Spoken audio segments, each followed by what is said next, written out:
Afa-pasahiranana ny vahoaka ao amin'ny distrika ny Morombe tamin'ny fahazon'izy ireo CSB2 vaovao avy amin'ny fitondram-panjakana. Notokanana ny farany herinandro lasa teo iny ka ny ministry ny fahasalamam-bahoaka no tonga nitokana izany teto Morombe. Notrony ny ministry ny asa-panjakana sy ny fanavozana ary ny lalàna sosialy izay zanaky n'ity distrika ity ihany. Tsy tokony hijery loko politika isika raha ampandroso ny tanàna iray fa izany no mitarika mankany amin'ny fampandrosona ny firenena. Io no hafatry ny filoham-pirenena Hery Rajaonarimampianina ka nambara ny ministry ny fahasalamam-bahoaka ho an'ny vahoaka eto Morombe.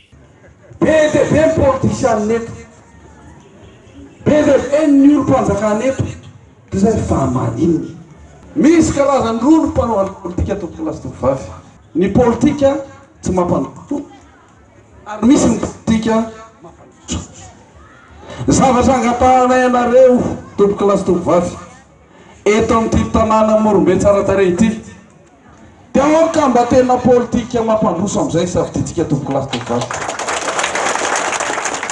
Ajanony ny ady la politika ajanony. Manana filoham-pirenentsika am'izao fotoana izao. Manana filoham-pirenentsika am'izao fotoana izao tompo klasy tovovavy. Dia ny filoha Hery Rajaonarimampianina. Raha tianareo androso, raha tiantsika androso ty distrika Morombe ity dia miaraka amin'ny filohan'ny repoblika ary dia hitana ary zay nataoko hoe politika ny fampandrosoana. Satria ny filohan'ny repoblika sy izay ministra reto dia tsy mijery afa-tsy ny fampandrosoana tompo klasy tovovavy.